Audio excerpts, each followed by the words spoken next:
샬롬, 반갑습니다. 어제 자기들 마음대로 베델과 단에 제단을 만들고 금송아지를 섬기는 북이스라엘에 대한 말씀을 드렸는데요. 하나님께서 남유다에서 한 선지자를 택해서 이런 이스라엘에 가서 경고를 하게 하십니다. 열왕기상 13장 2절 말씀입니다. 하나님의 사람이 제단을 향하여 여호와의 말씀으로 외쳐 이르되 제단아 제단아 여호와께서 이와 같이 말씀하시기를 다윗의 집에 요시아라 이름하는 아들을 낳으리니 그가 내 위에 분향하는 산당 제사장을 내 위에서 제물로 바칠 것이요 또 사람의 뼈를 내 위에서 사르리라 하셨느니라 하고, 이 선지자가 말하기를요, 제사를 드리는 제사장들이 제물로 바쳐질 거라는 거예요. 그리고 그 뼈를 단위에서 불사르게 될 거라는 거예요. 그러니까 이 예언을 할 때 그곳에서 제사를 진행하고 있던 사람들에게 얼마나 섬뜩하고 모욕적인 말이 됐겠습니까? 절기 행사를 드리는 중에 이런 저주의 말을 들은 여로보암 왕은 격분해가지고 열왕기상 13장 4절 말씀입니다. 여로보암 왕이 하나님의 사람이 베델에 있는 제단을 향하여 외쳐 말함을 들을 때 제단에서 손을 펴며 그를 잡으라 하더라. 그를 향하여 편 손이 말라 다시 거두지 못하며 이랬어요. 손이 마른다는 이 말은 원어에서는 시들다, 기운이 빠졌다 이런 의미인데요. 아마도 마비가 됐던 것 같습니다. 그런데 그렇게 마비가 된 손을 유다에서 온 선지자가 하나님께 은혜를 구해서 다시 회복하도록 해줍니다. 열왕기상 13장 6절 말씀입니다. 왕이 하나님의 사람에게 말하여 이르되 청하건대 너는 나를 위하여 내 하나님 여호와께 은혜를 구하여 내 손이 다시 성하게 기도하라. 하나님의 사람이 여호와께 은혜를 구하니 왕의 손이 다시 성하도록 전과 같이 되니라 그랬어요. 이런 놀라운 역사를 본 여로보암은 그 선지자에게 함께 머무러 줄 것을 요구를 했는데요. 선지자는 단호하게 거부를 합니다. 왜 그러냐면요. 13장 9절 말씀입니다. 이는 곧 여호와의 말씀이 내게 명령하여 이르시기를 떡도 먹지 말며 물도 마시지 말고 왔던 길로 되돌아가지 말라 하셨음이니이다 하고 그래가지고 하나님의 분명한 명령이 있었기 때문에 제가 그렇게 못합니다 이렇게 얘기한 거예요. 자, 이런 일이 진행되는 중에 북이스라엘에 살고 있던 늙은 선지자 한 명이 등장을 합니다. 열왕기상 13장 11절 말씀입니다. 베델에 한 늙은 선지자가 살더니 그의 아들들이 와서 이날에 하나님의 사람이 베델에서 행한 모든 일을 그에게 말하고 또 그가 왕에게 드린 말씀도 그들이 그들의 아버지에게 말한지라 이랬는데요.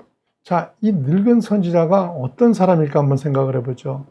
당시 북쪽에 있던 대부분의 선지자들은 여로보암 왕이 금송아지를 신으로 섬기게 하니까 다 남쪽 예루살렘으로 가버렸습니다. 그래서 이 여로보암은 열왕기상 12장 31절에 보시면 그가 또 산당을 짓고 레위 자손 아닌 보통 백성으로 제사장을 삼고 이랬습니다. 누구를 제사장으로 삼아요? 자, 율법에 의하면 레위 자손만이 제사장이 될 수 있는데 그들이 다 떠나버리고 없기 때문에 이제 자기 입맛에 맞는 일반 백성으로 제사장을 삼았던 겁니다. 그런데 이 늙은 선지자는 레위 자손들이 그렇게 떠날 때 베델에 남아가지고 자신들의 아들들이 우상을 섬기는 제일 절기 행사에 참가하도록 했잖아요. 이런 식으로 선지자라는 이름은 있지만은 신앙적으로 바르게 서 있지 못했던 사람입니다. 그런데 이 사람이 유다로 돌아가는 하나님의 사람을 찾아 나선 거예요. 자, 열왕기상 13장 14절 말씀입니다. 하나님의 사람을 뒤따라가서 상수리 나무 아래에 앉은 것을 보고 이르되 그대가 유다에서 온 하나님의 사람이냐 대답하되 그러하다. 이러고는요 이 선지자에게 함께 집으로 갈 것을 청하죠. 근데 하나님의 사람이 왕한테 그랬던 것처럼 단호하게 거절을 합니다. 그러자 늙은 선지자가 13장 18절 말씀입니다. 그가 그 사람에게 이르되 나도 그대와 같은 선지자라 천사가 여호와의 말씀으로 내게 이르기를 그를 내 집으로 데리고 돌아가서 그에게 떡을 먹이고 물을 마시게 하라 하였느니라 하니 이는 그 사람을 속임이라 이랬어요. 하나님의 이름까지 팔면서 거짓말을 합니다. 그런데 이 늙은 선지자는 왜 속여서라도 하나님의 사람을 붙잡으려고 한 거예요. 자기 과시를 위해서 그런 거죠. 사람들이 깜짝 놀랄 만한 일을 한 그 사람과의 친분을 보여줌으로 해가지고 자신의 위치를 증명하고 싶었던 거예요. 비슷한 일들이 있죠. 우리나라 국회의원들이 미국에 오면은 미국에 영향력 있는 상원의원이나 하원의원들하고 어떤 경로를 통해서라도 기념사진을 찍으려는 이런 거하고 같은 의도예요.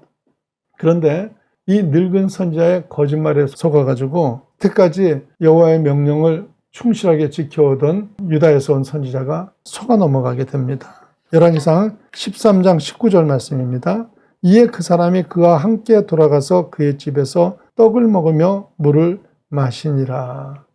돌아가지 말라 그랬죠. 돌아가지 말라는데 왔던 길로 되돌아갔고 떡도 먹지 말고 물도 마시지 말라 그랬는데 다 먹고 마신 거예요.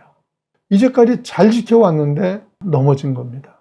그래서 지금요, 이 선지자가 자신을 위협할 수 있는 사악한 세력 앞에서는 단호했었는데요. 그런데 광명한 천사의 모습을 하고 온 속임수에는 넘어가 버린 겁니다. 많은 신앙인이 그럴 수 있습니다. 누가 무당을 섬기도록 여러분을 끌어들이면 아무도 안 쫓아갑니다. 이런 일에는 단호하죠. 그런데 누가 여러분에게 또 예를 들어서 돈을 주면서 하나님을 배신하라 그래도 그것도 대부분 안 할 겁니다. 사단도 이런 술수로는 되지 않는다는 것을 잘 알고 있습니다. 그래서 이빨을 드러내는 무서운 얼굴로 다가오는 것이 아니라 항상 천사의 모습으로 접근을 합니다. 근데 사단이 그런 천사의 모습으로 접근할 때 어떻게 접근해 들어옵니까? 가장 상투적인 방법이 항상 동료의식을 갖도록 합니다. 그래서 열왕기상 13장 18절에 그가 그 사람에게 이르되 나도 그대와 같은 선지자라. 이런 식으로 한편인 걸 나타내면서요. 나의 아픈 곳과 필요를 채워주다가 거짓된 말씀으로 속여가지고 하나님의 뜻을 벗어나도록 하는 거예요. 그런데 사람들은 왜 진짜 하나님의 말씀보다 이렇게 변질되고 왜곡된 말씀을 쉽게 받아들이고 넘어가게 되는 겁니까? 이런 일이 많잖아요. 이유는 뭐냐면 내 마음속에 그 바람이 있기 때문입니다. 유다에서 온 선지자가 일을 다 마치고 물 한 모금도 못 마시고 예루살렘을 향해서 돌아갈 때 긴장이 풀리면서 몸도 마음도 아마 다 힘들었을 겁니다. 그런 가운데 이 늙은 선지자가 하나님의 이름까지 빙자하면서 자신의 가려운 것을 긁어주자 자신이 받은 분명한 말씀이 있었음에도 불구하고 그만 자기에게 편리한 소리를 하나님의 음성으로 받아들인 거예요. 이게 바로 창세기에서 뱀이 한 짓이죠. 말씀을 사랑하시는 여러분은요, 어떤 유혹이 있어도 변질되거나 왜곡된 말씀을 쫓는 일은 절대로 없어야 합니다. 그 자리가 바로 사탄이 노리는 자리인 것입니다. 형편이 어려워서 말씀을 도저히 쫓을 수가 없을 때라도 말씀을 왜곡시키기보다는요, 그러지 못하는 나를 정직하게 드러내시고 하나님의 도우심을 구하는 자녀 되시기를 예수님 이름으로 축원합니다.